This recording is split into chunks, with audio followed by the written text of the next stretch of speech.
Mbajtja një tjetër procesi zgjedhor në një interval kaq të shkurtër pas zgjedhjeve të fundit dhe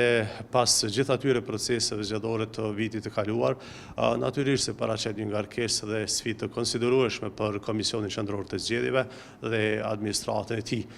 Megjithatë, si institucion i përhershëm kushtetues me përgjegjësi themelore për organizimin e zgjedhjeve, KQZ mbetet e përkushtuar që të veprojë në përputhje me mandatin kushtetues dhe ligjor, duke ndërmarrë të gjitha hapat e nevojshëm për zhvillimin e çdo procesi të ri zgjedhor sa herë që kjo kërkohet.